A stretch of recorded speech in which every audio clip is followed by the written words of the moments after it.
Today, House Democratic leader Hakeem Jeffries is in Austin, Texas, helping state Democrats make a plan to combat Republican-led redistricting efforts there. Republicans believe it could help the party pick up as many as 5 seats in next year's race for control of the House, leaving Democrats weighing their own protest options, including leaving the state altogether as a way to block the vote. This is what Leader Jeffries said just last hour. Republican politicians want to choose their voters.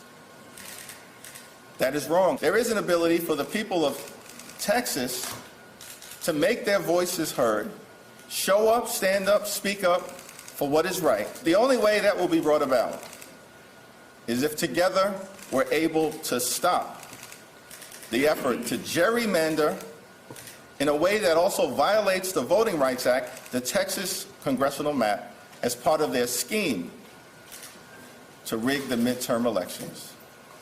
It can be done. Joining me now is Texas Democratic State Representative Gina Hinojosa, one of the Democrats who met with Leader Jeffries last night. It's good to see you again. Representative, take us inside that meeting. What's his message and strategy for state Democrats? Well, his message is that the fight before us is monumental.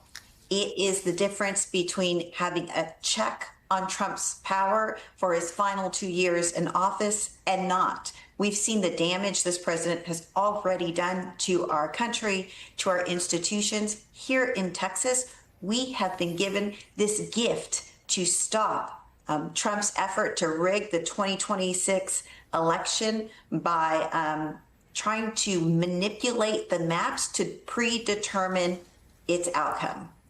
So will you not show up for the vote to create a quorum break? And if so, for how long? So we have tools in the toolbox to execute, to fight back. Obviously, I cannot share with you what our strategy is. That would be counterproductive. But I will say I was proud to participate in the quorum break in 2021 to stop the anti-voter bill. We won for the day, and when we shined a light on the terrible things in that bill that were literally put in overnight, we shamed Texas Republicans to take the worst provisions out. They gutted their own bill because they could not defend it. So also today, we will fight each day to win and see where that takes us. Well, as you know, a quorum break would incur a fine of $500 a day. I don't want to presuppose what you're going to do, but has that been part of the conversation, especially given the legal questions over whether or not donors could cover those expenses? Yes, those have been part of the conversations. Those fines are new. I think they're unconstitutional in violation of the Texas Constitution because breaking quorum is a tool that we have. It's a legislative procedural tool to use to defend our constituents and represent them.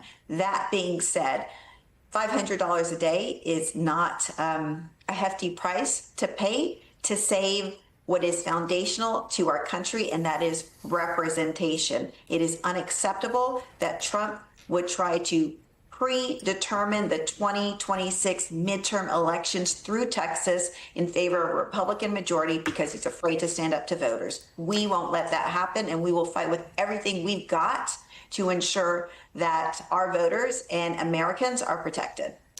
It's clear that Republicans are gearing up to fight your fight because the Texas Attorney General, Ken Paxton, has threatened any Democrat who skips the redistricting vote with arrest.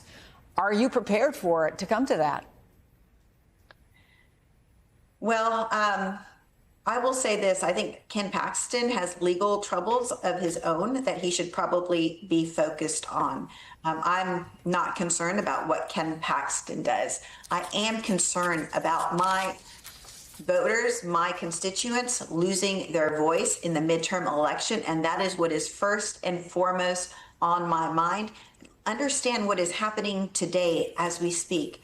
There is a hearing in Kerr County, a community that has been devastated by floods That's what we should be focused on as leaders in this state. And instead, this is only the second hearing that our legislature has had on these floods. We've had 7 hearings on redistricting. Republicans are trying to play politics this 30-day emergency legislative session, and that's wrong. It's frankly shameful. We need to be focused on the business of really flood relief, right? But the governor and Republicans have shown they are not serious about it. The governor could move money that like he did for the border wall on his own for that, and he's yet to do it. And so at this point, I feel very disappointed in this legislative process, and I am not inclined to participate in these political games.